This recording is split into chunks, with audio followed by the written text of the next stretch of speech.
చెట్లను కౌగులించుకునేందుకు 1500 రూపాయలు రుసుము చెల్లించాలి. ఏంటి, చెట్లను హక్ చేసుకోవడం ఏంటి, రుసుము చెల్లించడం ఏంటి అని అనుకుంటున్నారా? అదీగాక ఇటీవల ఓ విదేశీ మహిళ చెట్టుని పెళ్లి చేసుకుని వార్తల్లో నిలిచింది. మళ్ళీ ఇదేంట్రా బాబు అనుకుంటున్నారా? ఓ కంపెనీ చేసిన దుస్సాహసం లేదా సొమ్ము చేసుకునే సరికొత్త ప్రయత్నంగా చెప్పవచ్చు దీన్ని. ఆఖరికి సహజ సిద్ధమైన ప్రకృతిని కూడా ఇలా అమ్మకానికి పెట్టేస్తోందా అని ఆ కంపెనీపై మండిపడుతున్నారు నెటిజన్లు. ఎక్కడ జరిగింది, ఏ కంపెనీ, తెలుసుకుందాం పదండి.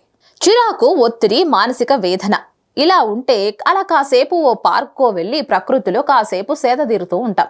లేదా ఆరు బయట కాసేపు ఆకాశానికేసి చూసి ఆహా ఈ ప్రకృతి అద్భుతాలు ఊహకే అందవు అని ఆనందపడుతూ ఉంటాం. దీనికి డబ్బులు ఖర్చు చేయాల్సిన పని లేదు కదా. ఈ భూమి మీద జీవించే ప్రతి ఒక్కరి హక్కు ఇది. అదేగాక ఆరోగ్య నిపుణులు కూడా పచ్చని ప్రదేశాల్లో నిమగ్నం అయితే మానసిక ఆరోగ్యం మెరుగుపడుతుందని పదే పదే చెప్తూ ఉంటారు. కాబట్టి ముఖ్యంగా పట్టణాల్లో, నగరాల్లో ఉండే ఉద్యానవనాలు ప్రజలకు ప్రకృతి ఒడిలో సేద తీరే చక్కటి ప్రదేశాలు. అంతేకాదు ఇలా ప్రకృతితో రమించడాన్ని జపాన్లో షిన్రీ-యోకు అంటారు. దీనిని 1982లో జపనీస్ వ్యవసాయ, అటవీ మంత్రిత్వ శాఖ రూపొందించింది. ఈ పేరుతో ప్రజలకు ఉచితంగా అటవీ ప్రాంతంలో గడపడం, కనెక్ట్ అవ్వడం వంటివి నేర్పిస్తుంది. దీనివల్ల ఆరోగ్యపరంగా ఎన్నో ప్రయోజనాలు ఉంటాయన్నది వారి నమ్మకం.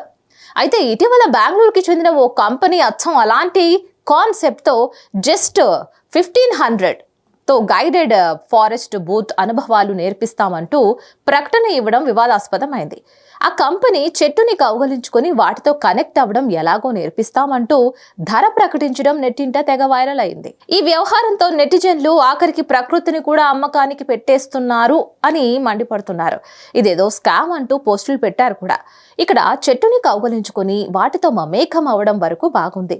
దీనికి డబ్బులేం ఖర్చు అవుతాయి? అది కూడా నేచర్కి ఉన్న పవర్. ఆ కంపెనీకి ఖర్చు పెట్టి చేసేదే ఉంటుంది.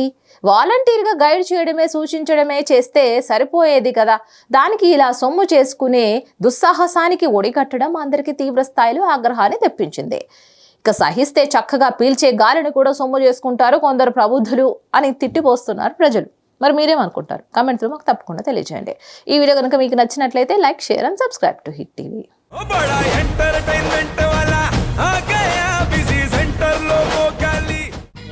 సక్కు సక్కేంద్ర సక్కు సక్కు బాయ్ బాయ్ బాయ్ బాయేంద్ర బాడ్కవ్ బాయ్ బాయ్. గిరాకి వచ్చే టైం ఏంది? కస్టమర్లు వస్తున్నాడు, రేటు కలిపి గురి.